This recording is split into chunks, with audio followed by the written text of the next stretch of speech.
भगवान शिव को त्रिनेत्री कहा जाता है। 3 नेत्रों वाला देवता। 2 आँखों से वो संसार को देखते हैं, लेकिन तीसरी आँख से वो सत्य को पहचानते हैं।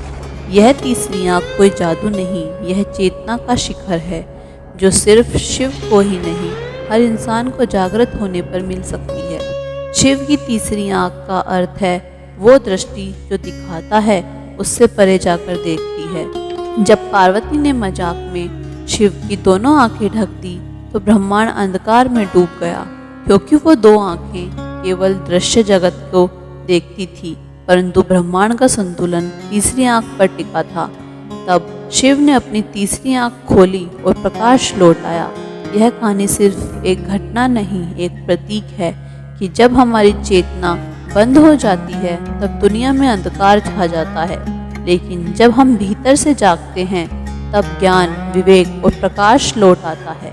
शिव की तीसरी आंख सिर्फ विनाश की शक्ति नहीं है, वो हमें अपने भीतर झांकने की शक्ति देती है। यही कारण है कि जब कामदेव ने शिव को विचलित करने की कोशिश की तब शिव ने तीसरी आंख खोलकर उसे भस्म कर दिया। इसका मतलब यह नहीं कि शिव क्रूर हैं, बल्कि ये दर्शाता है कि जब हमारी चेतना जागती है तो वासना, मोह और भ्रम जैसे काम वासना के तथ्य स्वतः नष्ट हो जाते हैं। त्रिनेत्र का रहस्य यही है, यह चेतावनी है कि सच्ची दृष्टि वही है जो भीतर तक देख सके।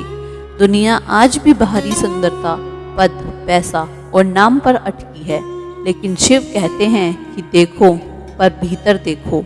यही है तीसरी आंख का उपयोग। शिव हमें सिखाते हैं कि अगर तुम सिर्फ आंखों से देखोगे तो धोखा खाओगे, लेकिन अगर चेतना से देखोगे तो सत्य पहचान लोगे। और यही दृष्टि आत्मज्ञान की ओर ले जाती है। योग, ध्यान और तपस्या, ये सब उस तीसरी आंख को खोलने की प्रक्रिया है जो हर इंसान के भीतर मौजूद है, परंतु सोई हुई है। जब कोई ध्यान में जाता है तो उसकी चेतना तीसरी आंख की ओर केंद्रित होती है। यही है आज्ञा चक्र। शिव हमेशा ध्यानमग्न इसलिए रहते हैं क्योंकि वो उस नेत्र से संसार को नहीं, आत्मा को देख रहे होते हैं। शिव का त्रिनेत्र यही सिखाता है कि जीवन में जब द्वंद्व हो, सही या गलत, राग या द्वेष, मोह या वैराग्य, तब तीसरी दृष्टि से निर्णय करो, तभी संतुलन मिले। तीसरी आंख हमें शिव बताती है और यही सबसे बड़ा रहस्य है कि हर इंसान शिव का अंश है, हर आत्मा में शिव की शक्ति है और हर चेतना में तीसरी आंख की संभावना। बस जरूरत है मौन, ध्यान और भीतर उतरने की। अगली बार जब आप शिव की मूर्ति देखें तो उनकी तीसरी आंख को देखकर डरिए मत। वो आपको जगा रही है, कह रही है अब तुम जागो, देखो और समझो।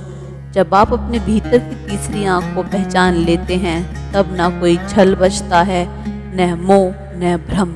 तब बचता है सिर्फ शिव, सिर्फ शांति और सिर्फ सत्य।